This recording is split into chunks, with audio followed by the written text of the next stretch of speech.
What is idiopathic pulmonary fibrosis? Idiopathic pulmonary fibrosis is a serious lung disease. When you breathe in, oxygen moves through tiny air sacs in your lungs and into your bloodstream. From there, it travels to your organs. IPF causes scar tissue to grow inside your lungs and makes it hard to breathe.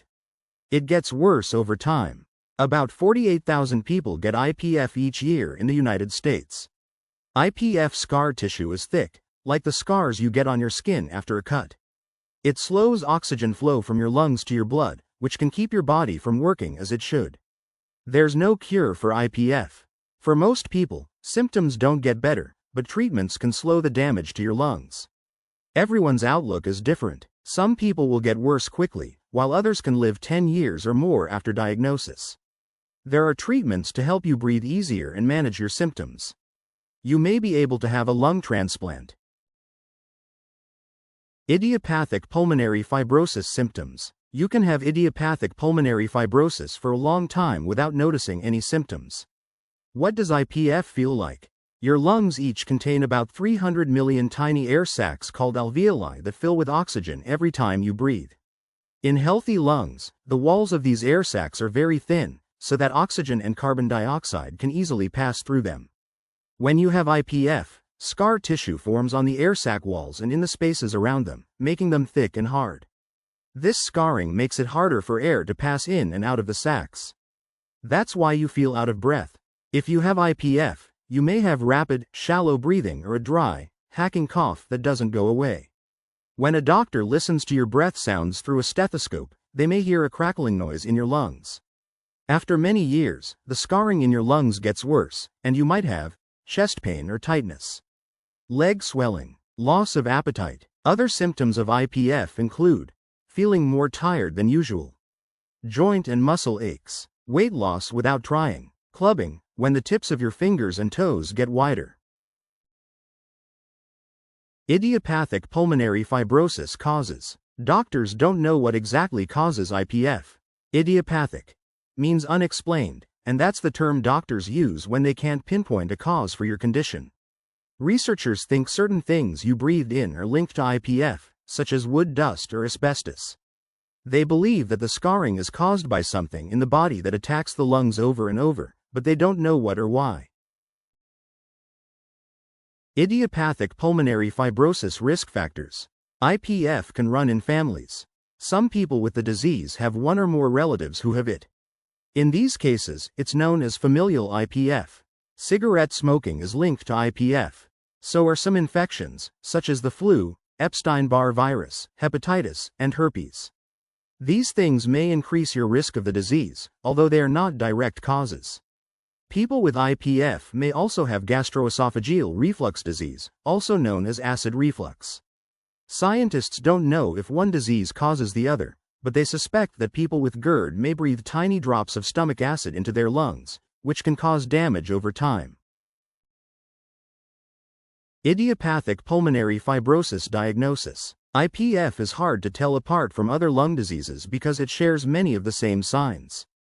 It may take time and a lot of doctor visits to get the right diagnosis. If you have trouble breathing that doesn't get better, you'll probably need to see a pulmonologist, a doctor who treats lung problems. The doctor will use a stethoscope to listen to your lungs. They might ask questions like, "How long have you been feeling this way? Have you ever smoked or used drugs? Do you work with chemicals at your job or home? Which ones? Has anyone in your family been diagnosed with IPF? Do you have any other medical conditions? Have you ever been told you had the Epstein-Barr virus, influenza A, hepatitis C, or HIV?" Tests for IPF. Your doctor may ask you to get tests that look for damage in your lungs. They can also help rule out other diseases. Some you can take in your doctor's office without any special preparation, but for others you'll need to go to a lab or hospital. Chest scans. An X-ray lets your doctor see the structures inside your body. It may show shadows on your lungs that suggest scar tissue. You may also need an HRCT scan. It's a sharper and more detailed type of X-ray that can spot signs of IPF at an earlier stage. Breathing test. Your doctor may use a device called a spirometer to measure how well your lungs are working. You take a deep breath in and then blow as hard as you can into a tube connected to the device. You'll wear a clip on your nose so you can only breathe in and out of your mouth. Pulse oximetry. Your doctor clips a small sensor to the tip of your finger or ear. It sends a painless beam of light through your skin to check the oxygen level in your arteries. Blood test. It's used to check your oxygen and carbon dioxide levels. Your doctor takes blood from an artery on the inside of your wrist, arm, or groin.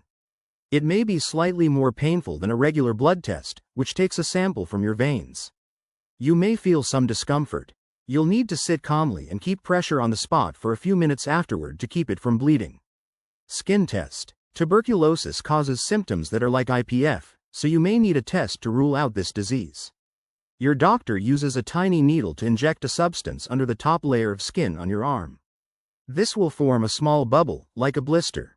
You'll need to see your doctor or lab technician 48 to 72 hours later to see if there's a reaction, which will look like a red, swollen bump. Exercise test. It measures how well your lungs push oxygen through your bloodstream while you're moving around. You may have to walk on a treadmill or pedal a stationary bike while hooked up to devices that measure your heart rate, blood pressure, and how much oxygen is in your blood. Lung biopsy. The best way for your doctor to diagnose IPF is to take small samples of tissue from your lungs and check them under a microscope for signs of scarring or other disease. There are different ways to do it. Your doctor may put a needle through your chest, or they may put a long, thin tube through your mouth and down your throat. For some biopsies, you'll only need local anesthesia, which is medicine that numbs an area on your body. For others, you'll need drugs that make you sleep while the procedure is done. You may be asked to stop eating for 8 hours before the biopsy. Make sure to find out if there are any other ways you need to prepare. Other lung tests. You might need to go to a hospital to get other exams done. For example, you could get a video-assisted thoracoscopy or bronchoscopy. Your doctor puts a tiny tube with a camera on the end through a cut in your chest or into your nose or mouth. For a test called a bronchoalveolar lavage, your doctor injects salt water into your lungs to collect tissue samples. Another option is a thoracotomy. Your doctor removes small pieces of lung tissue through a cut between your ribs. You'll get medicine that puts you to sleep during these tests. Talk to your doctor about how you should prepare and what you should expect afterward. Questions for your doctor. You might want to ask: how do you know I have IPF? Do I need more tests? Do I need to see any other doctors? Which treatments might work best for me? How will they make me feel? Will anything help me breathe better right away? Are there any clinical trials that would be good for me? How often should I see you? Will I need a lung transplant? Will my children get IPF? Idiopathic pulmonary fibrosis treatment. Treatments for idiopathic pulmonary fibrosis won't cure the disease, but they can make it easier for you to breathe. Some may keep your lungs from getting worse quickly. Your doctor may suggest medicine. 2 drugs, nintedanib and pirfenidone, are approved to treat IPF. They block a process in your lungs that leads to scarring. They may keep your IPF from getting worse and help you breathe better. You might take other medications to fight the inflammation that makes you feel sick or causes scarring. Your doctor may suggest corticosteroids like prednisone or drugs that slow down your immune system, like azathioprine, cyclophosphamide, and mycophenolate mofetil.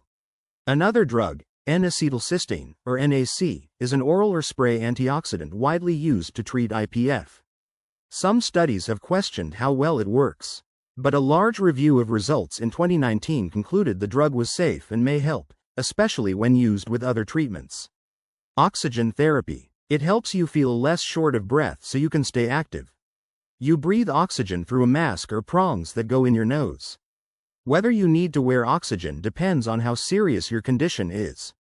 Some people with IPF need it only when they sleep or exercise. Others need it 24 hours a day. Pulmonary rehabilitation. You work with a team of doctors, nurses, and therapists on ways to manage your symptoms. You might focus on exercise, healthy eating, relaxation, stress relief, and ways to save your energy. You may visit the hospital for a rehab program or do one at home. Lung transplants for IPF. If your IPF scarring is severe, your doctor may suggest a lung transplant. Most people only think about doing this if other treatments aren't working. Most people who get lung transplants are younger than 65. But if you're older and have no other serious medical problems, it may be an option for you. It's a major operation. There aren't many lungs available from donors, so you'll go on a list to receive one. While you wait, avoid smoking, eat a healthy diet, do your breathing exercises, and stay as active as possible. Once you get word that a donor has been found, you may have to go to the hospital quickly for your surgery, so make sure your doctor can reach you at all times. You won't be awake during your surgery. Doctors put tubes into your mouth and windpipe that help you breathe while it's going on. During the operation, your surgeon removes your lung and the blood vessels that connected to your heart. They then attach your new lung to these blood vessels. If you're getting 2 new lungs, you'll need a heart-lung bypass machine to pump oxygen into your blood during the surgery. A single lung transplant takes 4 to 8 hours, and a double transplant takes 6 to 12 hours. After surgery, you'll recover in the hospital for up to 3 weeks. You'll need to cough to clear fluid from your lungs. You'll also do breathing exercises to learn to take slow, deep breaths. For 3 months after your surgery, your doctor will test your blood and lungs to make sure your body doesn't reject your new lung or you don't get any infections. You'll take medicines for the rest of your life to help prevent this from happening. It can take weeks or months to recover. If you're thinking about getting a transplant, you'll need a lot of emotional support.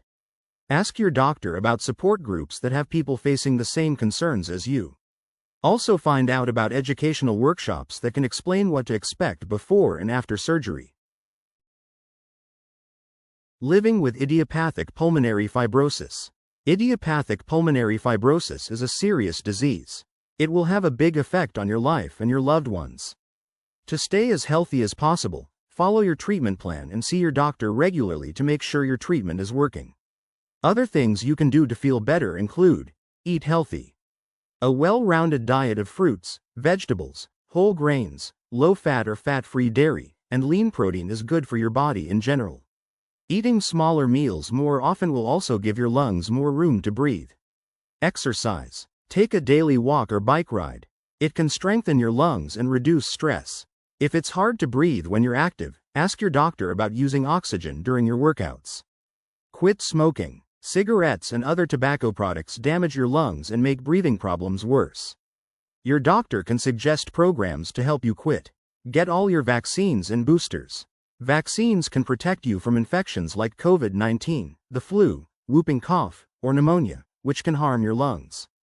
You need a flu shot every year. You'll need 2 vaccines to help protect against a serious type of pneumonia. You'll also need to stay up to date with COVID-19 boosters. Ask your doctor about when you should get these vaccines. Try to stay away from people who have colds. Find ways to relax. Low-key things that you enjoy are great ways to fight stress.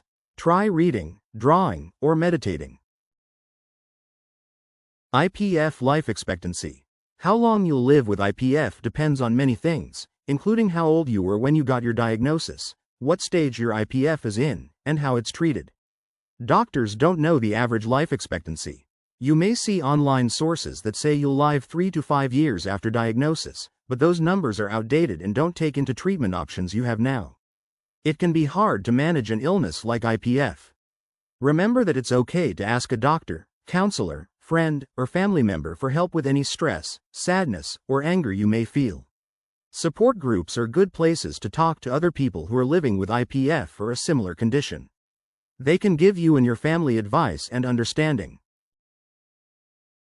What to expect. The scar tissue in your lungs makes it hard for your body to get oxygen, which puts a strain on your other organs. IPF can raise your odds of getting other conditions, including high blood pressure in the lungs, called pulmonary hypertension, heart attack, stroke, blood clots in your lungs, lung cancer, lung infections.